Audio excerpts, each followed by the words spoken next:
The emperor was dead. The legions that murdered him proclaimed his successor, and empire-wide everyone wondered what was going to happen next. Maximinus Thrax's first decree as emperor was to double his legion's pay, and after sending his collectors to brutalize the plebs into paying up for it, he launched a campaign against the German invaders, facing them near a swamp, crushing their hordes, then launching a punitive campaign. After that victory, he proclaimed his son as his heir, and went to Sirmium, where he defended the border against Dacians and Sarmatians. And I bet you're wondering what the Senate thought of him. Well, I'll tell you anyway. They tried to kill him twice, and failed twice, making Thrax hate them even more. And just as Thrax started purging everyone who looked too senatorial, the very old senatorial-looking proconsul of Africa, Gordian, was chilling in Carthage. Born back during Pius's reign, and even married his great-granddaughter. Anyway, the plebs loved the guy for throwing some awesome games as Aedile some years back. So one day, as the plebs in Africa were ruled against in a trial by government authorities, the plebs killed said authorities, threw an open revolt, and forced Gordian to lead them as their emperor. He begged, cried against it, but they forced his hand, so he had his son join up with him, making them Gordian I and Gordian II. Once the news reached the Senate, they debated for about 17 seconds, then proclaimed their open support for the Gordians, declaring Thrax an enemy of the state, murdering his officials in the capital, and organizing a committee of 20 senators to organize a defense against him. Meanwhile, word of all this reached the governor of Numidia, and commander of the sole African Legion, whom happened to hate Gordian for whatever reason. So he took this chance to march east, crush Gordian II in battle, and when Gordian I heard of his son's death, he hanged himself with his own belt. And where did that leave the Senate, you ask? This I'll tell you too. In Thrax's genocide list, literally. Once he heard of what happened, he finished up securing the frontiers, and marched south intent on slaughtering the entire Senate. First they considered begging for forgiveness, realized that wasn't gonna fly, so they elevated two ex-consuls, Pupienus and Balbinus as co-emperors, sent a farmer to Ravenna to raise troops, and the latter remained in Rome to maintain order. And when the plebs were informed of their new rulers, they rioted. Even the plebs couldn't stand the Senate's choice for leadership. So to appease them, they elevated the last living Gordian, Gordian II's nephew, to the purple, making him Gordian III, the 6th emperor this year, and it's only April, or March or whatever. Pupienus, of course, failed to gather much of an army, but good for him was that Thrax had been stopped short at Aquileia, as the city refused to grant the emperor passage, so a siege it was. And so it was, and so it was. The city's walls stood firm, and the legions began to starve. This combined with Thrax's harsh discipline, and the fact that he was discounting some of his rage on his worst soldiers, those same worst soldiers then charged his tent in mass, murdering both him, his son, and his officers, posting their heads on spikes outside the city they were too incompetent to take. And so, Pupienus took advantage of the fact that legions were all marching back to their stations in the north to order them back to their stations in the north. He then returned south to meet with Balbinus, who, of course, failed to maintain order in the city. They then started blaming each other for each other's faults as the city descended into anarchy, and guess what? Another great fire broke out in Rome. Just terrific. In the face of such chaos, the Praetorians saw their opportunity to strike. One night, as both emperors leapt away from each other, the Praetorians charged into the imperial palace. Thinking each was trying to get the other, the emperor's forces didn't fight together, and thus both were killed. Having satisfied their lust for killing emperors for now, the Praetorians settled with faking support for Gordian III, the last emperor of 6 left. He was, of course, too young to rule, so his mother, Gordiana, stepped up to be his regent. Barely a year later and we're already back to the status quo. Not counting an African revolt that went nowhere, Gordian III's rule was cemented after not only appointing Timesifius as his Praetorian prefect, but marrying his daughter too, making him the de facto emperor. But back in the east, Ardashir finished his feast, and after transforming the remnants of Parthia into his new evil empire, he focused all the dark power from the souls he feasted on into the creation of a being worthy of succeeding him. Born out of pure evil, Shapur now ruled the Sassanid Empire.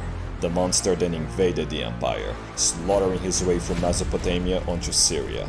Timesifius then took hold of the situation, gathering what legions he could, crushing a force of invading Dacians, then landing in Syria, where he defeated the Sassanids in the Battle of Rasenae. He was, however, too late to save the civilians. Timesifius then campaigned on, recovering all lost territory, laying siege to Ctesiphon, and then dying out of nowhere from mysterious circumstances. Yup, This fucked up everything for Gordian III, who was watching everything from Syria. Desperate, he heeded the advice from one of his praetorians to appoint their brother as the new praetorian prefect, a one named Philip, a native of Arabia Petra of plebeian origins. He proved to be the emperor's last choice, as he was then murdered by that same praetorian. Mysterious circumstances, yeah. With no Gordian left to succeed him, the legions then acclaimed Philip the Arab as Augustus, all according to his brother's plan. And as emperor, Philip settled a peace with the Sassanids, ceding them hegemony over Armenia and paying up 500,000 denarii of gold, as if that was what Shapur was after. Guilty as hell for being complicit in his murder, Philip returned Rome with Gordian's corpse, letting him be deified by the Senate, who then ratified both him and his son as Augustus and Caesar, emperor and heir. You know, some say he was a Christ cook, others say he was just sympathetic to Christ's cookery, making him either a coward or a traitor the day he became Pontifex Maximus. We'll soon see he was both. His brother had convinced him to leave him in Antioch, appointing him as dictator of the East essentially, where he raised taxes like a maniac, triggered several revolts and then just disappeared from the historical record. Same happened to Gordiana. If I stop mentioning someone without explanation, it's because someone killed the historian writing about them in the future. It's about to get ugly. But besides a guilty conscience, Philip also had the luck of being the Roman emperor 1,000 years after its founding. As the plebs expected to be entertained, Philip then threw the secular games. Secular as in the word saculum. That is, games that were held only once every century. Augustus threw them way back when, and even Claudius just 30 years later. It was awesome, of course. 1,000 gladiators died, along with animals of all sorts. And at the exact turn of the millennium, everything started to fall apart. For while they partied, a gigantic Germanic horde had crossed the Danube, sacking every city and killing every living being they found. From the hellhole of Germania they came, seeking only death, pain, and destruction. The Goths had invaded. Led by the demon king Cniva, the Goths prepared to spread their terror through the Danube and beyond. Having been taken by surprise, the Danube legions were then attacked again by the Dacians, whom had moved through Dacia and crossed the Danube. Philip would eventually push them back towards Dacia, but that's it really. What was once meant to be a platform for further conquest was now a liability that exposed the empire for invasion. The legions then reorganized and asked permission from Philip to lead a counter-offensive against the Dacians and Goths, but Philip refused out of cowardice, so the legions revolted against his rule. When Philip heard of the revolt, together with another 3 pretenders rising up against him, he considered abdicating power. But then, one of those rare, good senators stepped up, ensuring Philip not to worry as the revolts would all fail in just a few days. And once they did, Philip thought of him, Decius, a genius, and granted him command over the Danube legions. But once Decius arrived in Moesia to face the Goth and Dacian invaders, the pleb legions held him hostage, threatening to kill him if he didn't lead them against Philip, proclaiming him their new emperor, or else. So they dragged him on towards Italy, all while he tried to somehow reconcile with Philip, who was now certain he had been betrayed. So he attacked Decius in the battlefield, got annihilated, and with the emperor and his son dead, the Senate then recognized Decius and his son Herennius as co-emperors, even naming him Trajanus, hoping that he would pamper them like Trajan used to. And well, now that he had power, Decius did that which every virtuous Roman emperor had been wishing to do for a long time: crack down on degeneracy. To that end, he restored the office of censor to censor public degeneracy, and then ordered that every single citizen in the empire provide sacrifices to the Roman gods. This was all fine and good with most people, except one very autistic group, the Christians. Directly disobeying an imperial edict and turning their backs to Rome's gods in a period of crisis, Decius then led a vicious Christian persecution, killing thousands of Christ-cook leaders, including their pope, and it all coincided with the Antonine Plague making a comeback, making the kill count climb even more. In fact, disease after disease started appearing across the empire, each deadlier than the last, and to any attentive eye, it was clear Eastern magic was at play. The Christ cooks being dealt with, Decius then offered the position of censor to the man he most respected in the whole empire, Valerian. As the most admired of all senators and a true embodiment of old Roman virtues as an ex-consul, Valerian and his family shined bright in such a degenerate age.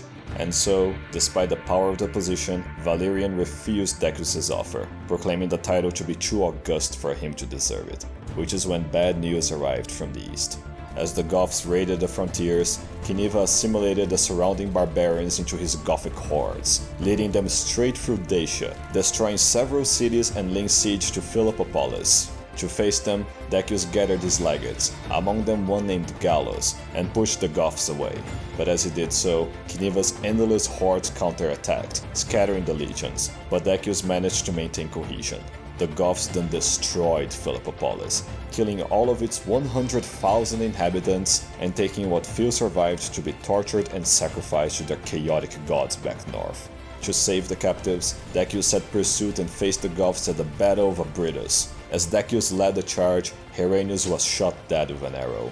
Given only seconds to react, Decius told his men, "Let no one mourn. The death of one soldier is not a great loss to the Republic." As the legions fought deep into the swamps, Gallus denied to give him reinforcements and let his legions be swarmed by the endless Gothic hordes.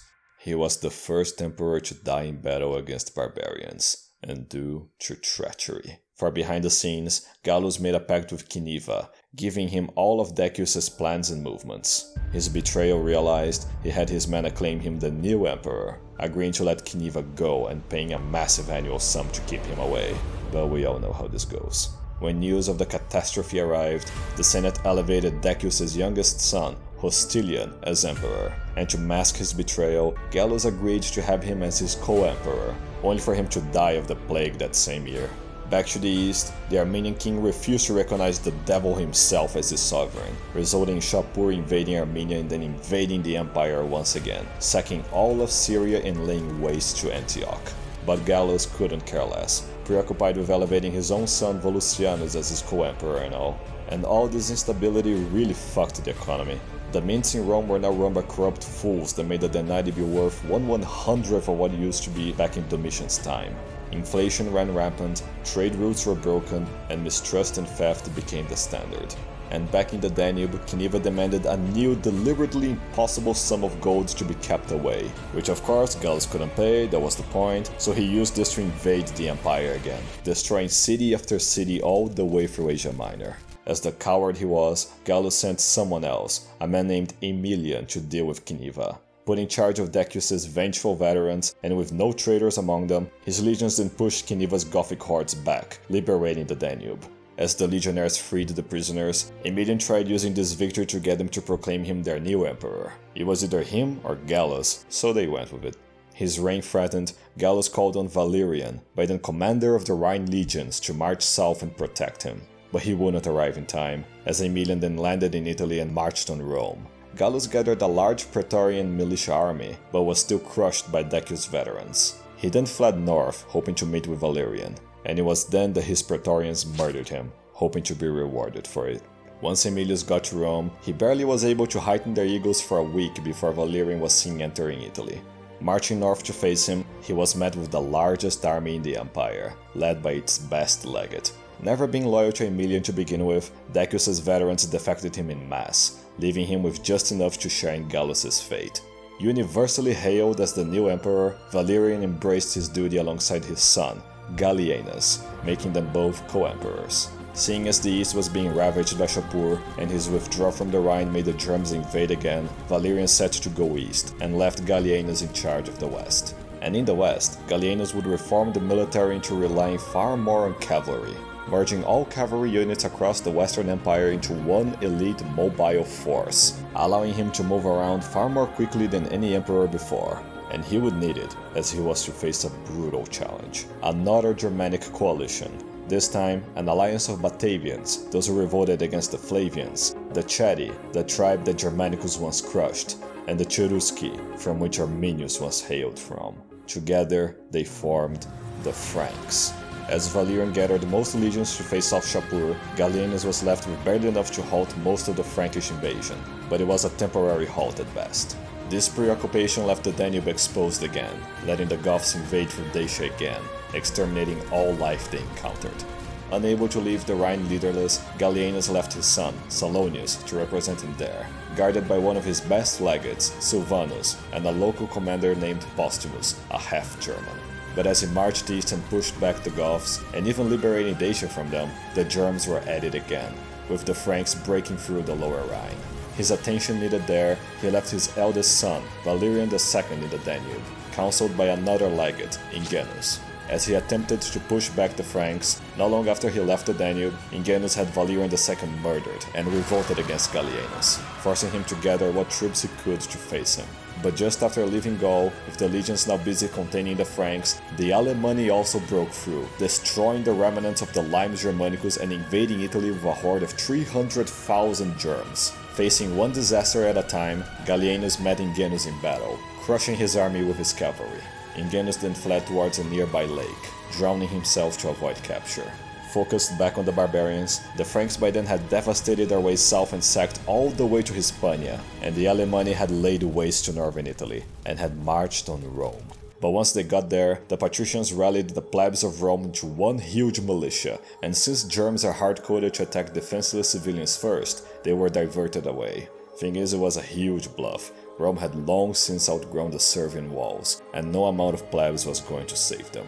Seeing the carnage left over by the Alemanni himself, Gallienus gathered his 60,000 strong legions and attacked the Germanic horde, slaughtering every last barbarian through use of his cavalry divisions. Having saved Italy, Gallienus was proclaimed Germanicus Maximus by his men. However, a fraction of the horde managed to escape, trying to return north with their slaves through Gaul, only for Silvanus to send Postumus to go crush them. He then ordered Postumus to give back all the wealth the Germs had stolen back to its owners, but Postumus refused, giving it to his pleb legions instead, and thus bribing them into acclaiming him the new emperor. All while the Cyprian and Antonine plagues spread further, and the economy continued collapsing. Hearing the news, Gallienus sighed, and no doubt wondered, just like you, where Valerian was during all this. And oh, you just had to ask. Concurrent to these events, in the east, Valerian had landed his huge army and retook Antioch, pushing Shapur out of the empire and freeing the provinces from his terror. There, he had sent word to the Senate to continue Decius' persecution against Christians. If they didn't make sacrifices to Roman gods, they were to be killed. Such was the fate of Pope Sixtus II and several would-be saints, including Bishop Cyprian, whom had a plague named after him. Indeed, another plague that began killing countless Romans by the scores. While they invaded by land, the Goths also stole an entire fleet of ships, using it to raid the coastal cities of Anatolia, landing and ransacking their way into Cappadocia. Valerian then marched north to face them, but before he could, his army was struck by the Cyprian plague, and struck hard. Countless legionnaires died every day, the leadership was devastated, and the legion's manpower reduced immensely. It was while leading the shadow of an army that Valerian heard Shapur had invaded Mesopotamia again. He then positioned his remaining legions outside the city of Edessa to halt Shapur, sending his treasurer, Macrianus, and Praetorian prefect, Ballista, to await him in Antioch. But once Shapur arrived at Edessa, the legions were far too devastated to fight. Tens of thousands of sickened Romans were then mercilessly slaughtered in the desert. Barely surviving the battle, Shapur then sent word to the emperor wishing to negotiate terms of peace. But once he arrived, Shapur betrayed his word, having Valerian seized and thrown in chains. He was the first emperor to be captured alive by barbarians. Valerian would spend the rest of his life being tortured daily by Shapur, being beaten and humiliated at every opportunity, being used as his personal footstool, and after 4 years of pure torture, he told Shapur he wished to pay him whatever he wished if he could be allowed to see his family again. In response, Shapur had Valerian flayed alive, and his corpse publicly displayed, so that all of Shapur's victims would know that there was no hope. Just after the news of his father's fate and annihilation of his legions arrived, in the Danube, another imperial pretender arose. But before Gallienus could deal with him, a Sarmatian horde invaded, killing him and invading Italy, leaving Gallienus to defeat them at Verona. He didn't even have time to mourn. Now in open rebellion, Postumus laid siege to Cologne, where Silvanus and Salonius resided, breaking in and murdering them both. As news of Valerian's capture arrived, and with Postumus promising to protect the devastated provinces, the West seceded from Rome, proclaiming their new Gallic Empire. This Gallienus could not allow, gathering his forces to avenge his son and reunite the empire. But as he tried gathering recruits for the campaign, all he could find were corpses and weeping mothers. The plagues by then had claimed millions of victims. In the east, Shapur was allowed to continue devastating the eastern provinces, spreading his terror throughout Cilicia and Cappadocia, destroying 36 cities and killing countless of innocent civilians, seeking to make the entire east burn. Having finished one of his rampages and returning east with his slaves, Shapur's hordes were suddenly attacked out of nowhere. With the Sassanids beaten back, the prisoners found themselves saved by an unexpected hero, Septimius Odaenathus, the king of Palmyra and a descendant of the family Severus once favored. And now, with Odaenathus having saved them, Macrianus together with Ballista took advantage of Valerian's capture, proclaiming both of his sons, Macrianus Minor and Quietus, as co-emperors, as he was too much of a cripple to be emperor himself. He then took what legions were still left in the east, leaving with his eldest son to face off Gallienus while Ballista stayed with Quietus in Syria. But once he landed in Europe, Gallienus just sent his cavalry led by Aureolus to go crush him.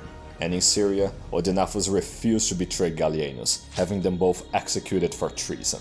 This show of loyalty won over Gallienus' approval, so he formalized Odaenathus' authority over the east as Dux Romanorum Corrector Totis Orientis, governor and commander of Romans in the east, charged with the task of keeping Shapur at bay. Cementing his reputation as the savior of the east, Odaenathus crossed the Euphrates, retaking Mesopotamia and even invading the Sassanid Empire.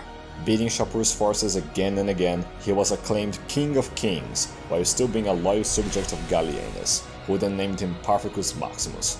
Of course, he was granting all these titles while still fighting Postumus, and with Aureolus rejoining him, they managed to kick him back, retaking Raetia.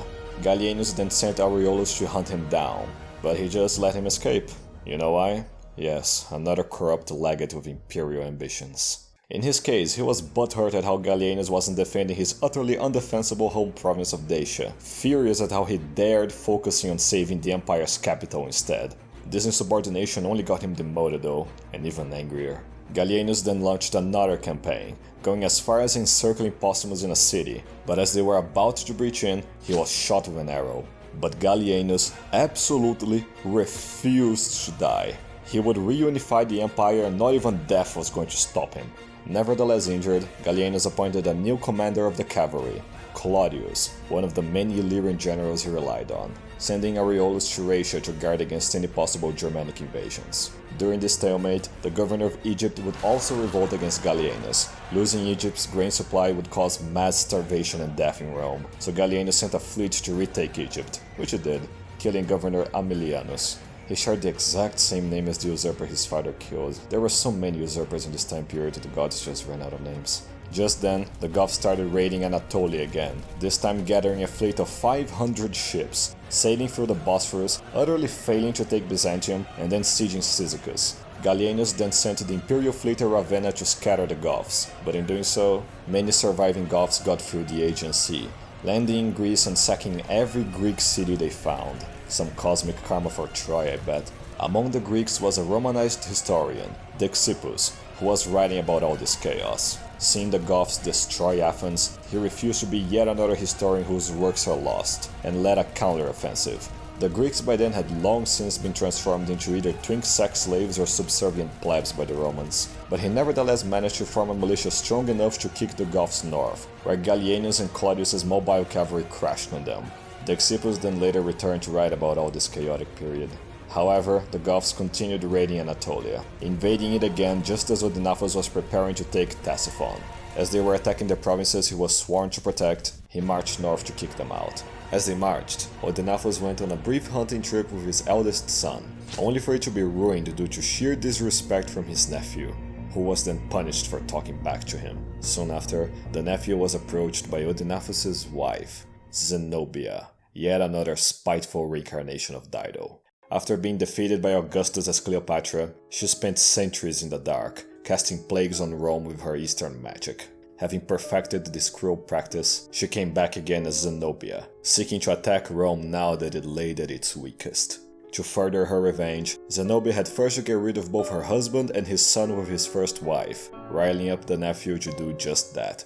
During a celebration, Odaenathus would suddenly die, together with his eldest son. His nephew then arose and proclaimed himself the new King of Kings, only for Zenobia to order his immediate execution. With her son now the King of Palmyra, Zenobia declared that all titles Gallienus bestowed her husband now transferred to her son, who was too young to rule, so she would be his all-powerful regent. But Gallienus was given no time to react. For while he battled the remaining Goths in the Balkans, Aureolus abandoned Raetia and occupied Mediolanum, expressing open support for Postumus. Once more, Gallienus marched on to deal with another imperial usurper, facing him outside Mediolanum, utterly crushing Aureolus's forces and sieging him with the cavalry he used to command. As the siege progressed, Gallienus mourned for the family members he had lost so far. Then a Praetorian Guard rushed to him, warning that Aureolus and his forces were leaving Mediolanum for an attack. Gallienus then rushed outside to defend his men, getting surrounded by the Praetorian Guard and brutally murdered by them. And don't you even dare to ask me why. Their utterly nonsensical crime committed, the legions acclaimed Claudius as their new emperor, who had little choice but to accept becoming Claudius II. He then sent word to the Senate to deify Gallienus and protect his family from harm, right after they had murdered his remaining family and damned his memory. But at least Claudius's brother Crispus and niece Claudia weren't harmed. Quintilius, as we'll see, was better off dead. With Claudius's ascension, he made sure his fellow Roman Illyrians, bred in the fires of the Danube, rose together with him. Among them a skilled legate named Probus, a brilliant soon-to-be governor, Diocles, and his own great-nephew, a young prodigy named Constantius. But as his second-in-command, Claudius appointed a man that would outshine them all. Hearing of Gallienus' death, and with Postumus ignoring his bid for help, Aureolus surrendered to Claudius. And while the emperor thought of what to do with him, the Praetorians murdered him out of nowhere. That reminded him to put all of Gallienus' assassins to death. Regardless, Claudius was needed elsewhere. As after Aureolus left Raetia unguarded, the Alemanni invaded the empire again, seeking to plunder Italy again.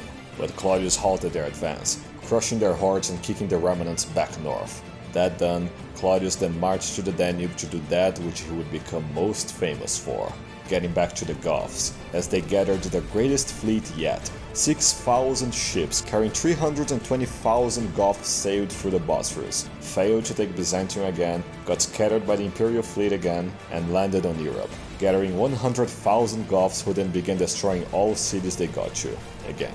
Claudius then quickly marched south, meeting a Gothic horde at Nisus more than twice his army size. Nonetheless, the legions held firm, baiting the Goths further until his cavalry commander charged directly into their lines, slaughtering the barbarians. What few survived were then hunted down, and the emperor was immortalized as Claudius Gothicus, conqueror of the Goths. Meanwhile, in the Gallic Empire, Postumus's rule was challenged by usurper at Mainz. He was eventually defeated, and the pleb legions demanded him to let them sack Mainz. But then, the Roman half of Postumus spoke out against it for once, angering his troops and getting him murdered. He was then usurped by a legate, who was then usurped the next day by another one, who was then usurped by a man he cucked, who was then usurped by a man favored by the cucked man's wife. Tetricus came to rule the Gallic Empire. Or what was left of it anyway. Hispania rejoined Rome during all this chaos, and Claudius's forces retook the Rhone Valley as well, later joining up with him in Sirmium, where he prepared to defend against a Vandal invasion. But despite dedicating his life towards preserving the empire, Claudius was yet another emperor who wouldn't see his dreams of reunification realized, catching a severe case of the Cyprian plague, putting him on his deathbed. Right then, terrible news from all over began undermining decades of hard work. In the east, Zenobia put her plans into motion, demanding personal loyalty from the eastern governors, killing all who refused and ordering massacres in their provinces to ensure her rule. Once she heard of Claudius's sickness, she seized the chance to backstab the empire, taking the east for herself and thus proclaiming her new Palmyrene Empire. Finding common ground with Shapur, they ceased hostilities and shared on their ambition to destroy civilization. With the Gallic Empire's traitorous legions under Tetricus, he prepared to retake the provinces Rome had just recovered. Zenobia's plagues continued to rage, annihilating whole legions and making it easy for her forces to slaughter what few men survived. In Rome, the Senate usurped power, installing Quintilius as emperor, who in exchange allowed the corruption and debasement of the currency to go unpunished. The few provinces not being directly attacked were thrown into anarchy, with a destroyed economy and weak government letting lawlessness reign supreme. Smelling blood in the water, Cniva rebuilt his Gothic hordes, agreeing to simultaneously invade the empire with the Vandals. The Germans up north did the same, marching south to invade Italy and finally sack Rome. The empire was weaker than ever, its legions and legates killed, with all of its enemies attacking at once. Nearing his death and seeing the fall of Rome was near, Claudius knew there was still one hope left and proclaimed his successor.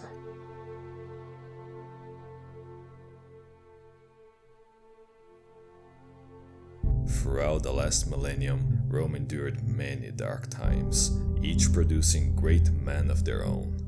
The fruits of their efforts were enjoyed by weak men, whose degeneracy brought back dark times.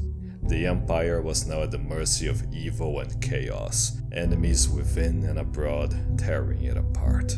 And in these darkest of times, the greatest of all men arose to fulfill the legend of prophecy.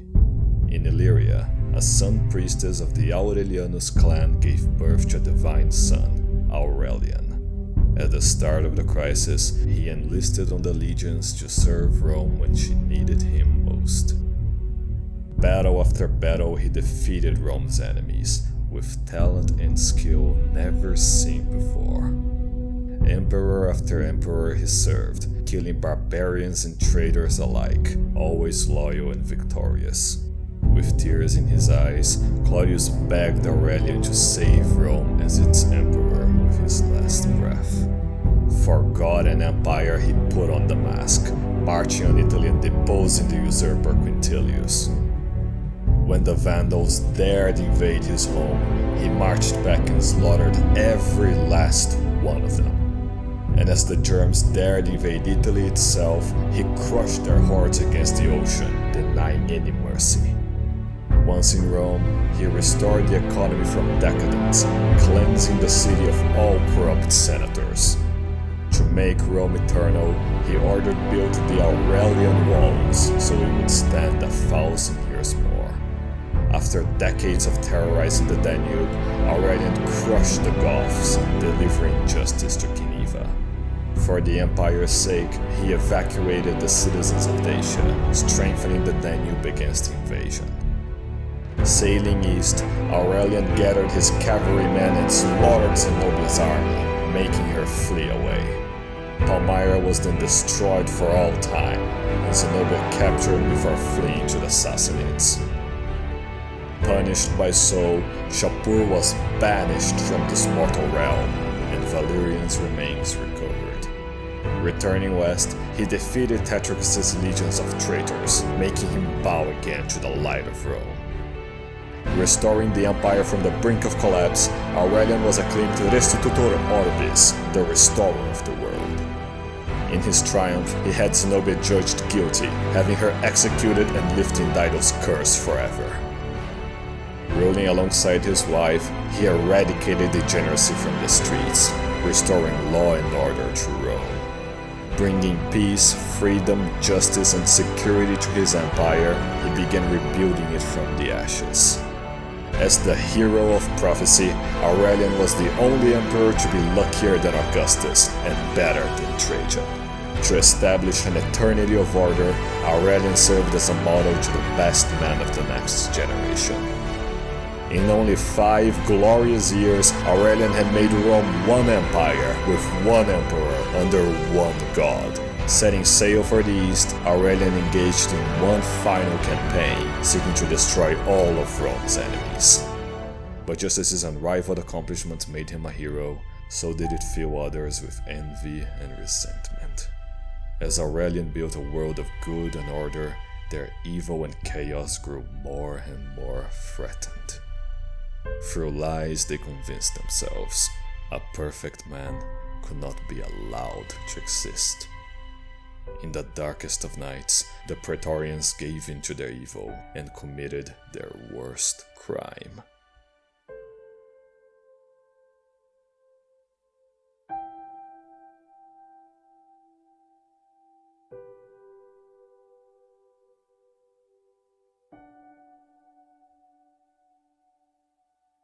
The thread of prophecy is severed.